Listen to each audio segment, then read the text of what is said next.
So the poem on killing a tree, na? Today we are going to start this new poem, as already we have completed that no men's are by what, that is foreign, है ना, यही poem था।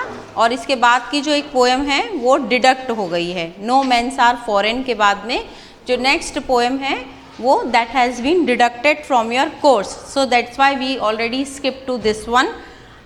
तो the as the heading already given on killing a tree, कि मतलब यहाँ पे किसकी बात हो क्या कर रहे हैं हम, कि ट्री की बात कर रहे हैं, उसमें कि उसको किल किया जाएगा। As you most aware by the word deforestation, जैसा आपको पता है कि डिफॉरेस्टेशन का मतलब है cutting of the trees, deforestation means the cutting of the trees.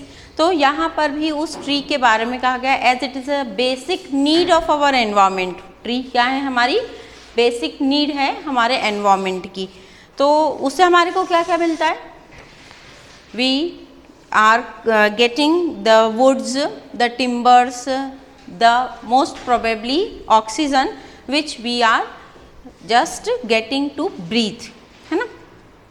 It is not easy to kill a deep rooted tree. यहाँ पे जो ओपनिंग लाइन है उसमें ये बताया गया है कि ये इतना आसान नहीं है कि एक जो बहुत बड़ा पेड़ होता है उसको काट दिया जाए, जड़ से काट दिया जाए। मतलब जो उसके रूट्स होते हैं, जो आप समझते होंगे कि रूट्स जो होते हैं वो बहुत डीप होते हैं, रूट्स जो रहते हैं वो बहुत डीप होते हैं। तो हम कई बार ऊपर से तो ट्री को काट देते हैं, तो हमको ऐसा लगता है कि अब ट्री तो हमने काट दिया, लेकिन उसके जो नीचे में उसके रूट्स जो रहते हैं वो अटैच रहते हैं सॉइल से, जिससे वो वापस से जर्मिनेट हो जाती है, कि मतलब एक सीज़न आने पर ट्री को वापस से एक नया क्या मिल जाता है, एक न्यू लाइफ मिल जाती है, जब तक हम उस ट्री को नहीं मतलब पूरा नहीं, जड़ से नहीं काट देते हैं। So it is not easy to kill a tree from the root और the deep root, it takes much time to kill it. और इसमें काफ़ी समय लगता है कि यदि हमको किसी ट्री को मारना है या काटना है तो। A tree is too strong to be killed by a simple attack of a knife. और यहाँ पे अपोजिट वर्ड दिया गया है इसमें, मतलब एक अपोजिट सेंस में लिखा गया है कि हम किसी चाकू से उसे एक ट्री को नहीं मार सकते। It is not possible to kill the tree with a simple knife और the attack of a simple knife. Okay,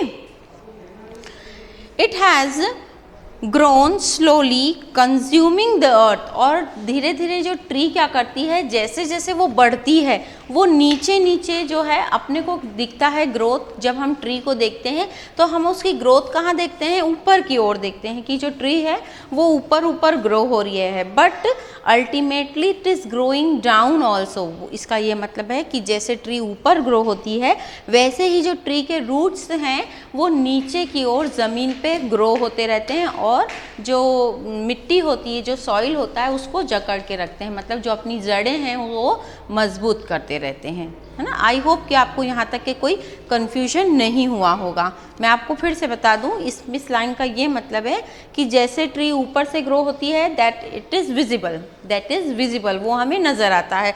लेकिन जब ट्री जितनी ऊपर से ग्रोई है वो उतनी अंदर से भी अपने आप को क्या करती है, स्ट्रेंथन करती है। स्ट्रेंथन का मतलब होता है अपने आप को मजबूत करती है, नीचे की ओर ग्रो हो करके, नीचे की ओर ग्रो हो करके। अब नीचे कैसे ग्रोथ होती है उसकी, जो उसकी जड़ें होती हैं वो फैलती हैं। एक बहुत बड़ा मतलब अगर पीपल का पेड़ आपने कहीं देखा होगा या बरगद का पेड़ देखा होगा, तो उसका जो पहले जो ट्रंक रहता है, जब पेड़ लगाते हैं तो बस इतना सा रहता है, लेकिन धीरे धीरे उसकी जो जड़ें हैं वो नीचे नीचे नीचे, अगर आप उसको एटलीस्ट, है ना, एटलीस्ट हाफ किलोमीटर के बाद में भी कहीं गड्ढा खोदेंगे तो उसकी जो जड़ें होती हैं वो उतनी दूर तक फैल चुकी होती, वो इतना बड़ा ट्री होता है। इसलिए उसका उखाड़ना इतना आसान नहीं होता है, और इसीलिए कहा गया कि ट्री को मारना भी इतना आसान नहीं होता है ना।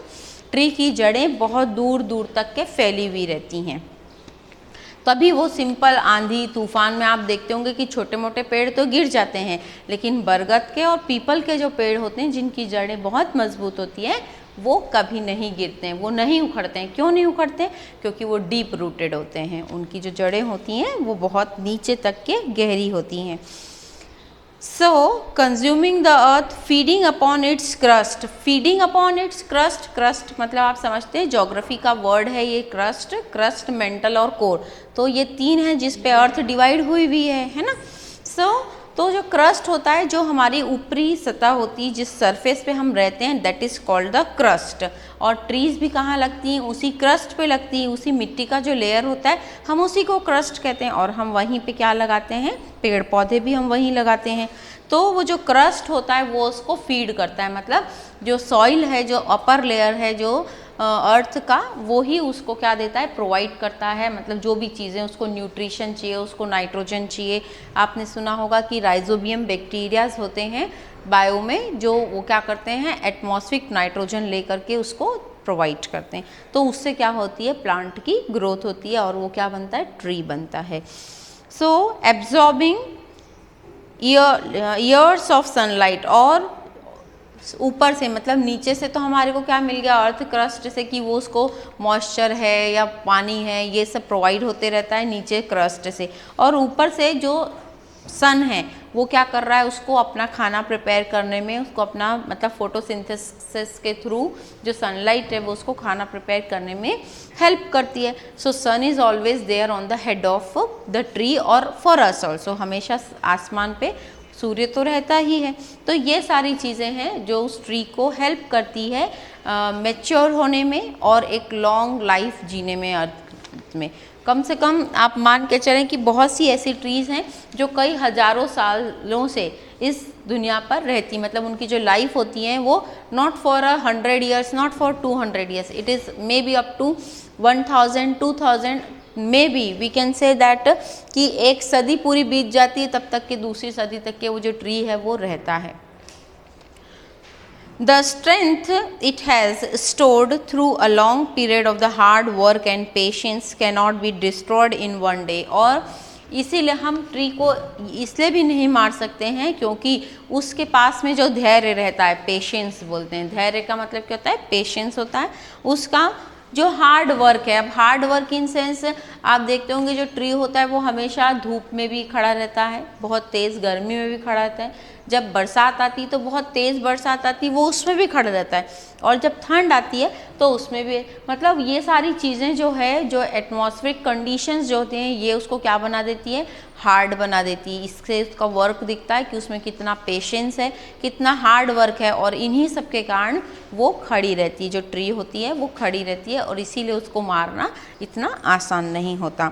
The last closing line of the poem is when a tree is chop, जब ट्री को काटा जाता है, चॉप्ड किया जाता है। चॉप का मतलब होता है छोटे छोटे टुकड़े करना, है ना। The bark bleed but soon they heal up and expand again to their former size। जब भी मतलब आप देखते होंगे अगर इसकी शाखाओं को काटा जाता है तो कुछ समय बाद में, तो एक बार तो वो शाखा कट गई, मतलब वो जो ब्रांच है वो कट गई, लेकिन कुछ समय बाद में वो अपने आप को हील कर लेती है, अपने आप को प्रोटेक्ट कर लेती है।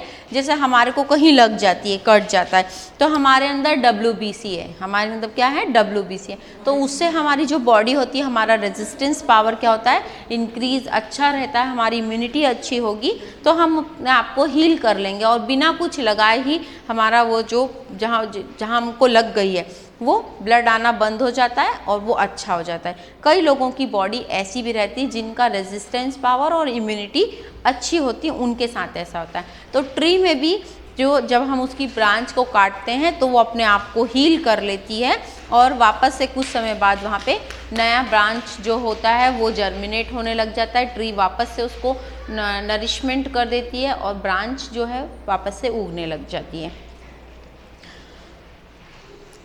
और वापस अपने फॉर्मर साइज में आ जाती है। फॉर्मर साइज मतलब जो उसका पहले का ब्रांच कट गया था वो उसका साइज था, तो वापस से वो निकल जाती है ब्रांच और उतनी बड़ी हो जाती है जितने की वो पहले थी। If one want to kill a tree, अगर कोई एक ट्री को मारना भी चाहता है, it has to be pulled out on the anchoring earth, तो उसको कहाँ से उखाड़ना पड़ेगा, उसको जड़ से उखाड़ना पड़ेगा, तब कहीं जाके ही जो ट्री है वो मरेगी। It's most sensitive part that is the root, जो कि रूट क्या है उसका बहुत ही सेंसिटिव पार्ट है। अगर रूट को ही हम निकालेंगे तो ही ट्री जो है वो किल हो जाएगी सही मायने में, है ना। Has to be expose to the sun and the air, once it is done the tree is killed. और यदि हमने रूट को निकाल दिया तो ट्री क्या होगी, कंप्लीटली किल्ड हो जाएगी। This is all about the poem ना, ये कंप्लीट पोयम है। If you have any doubt तो आप मुझे बता सकते हैं कि आपको कहीं पर कोई डाउट है। Thank you.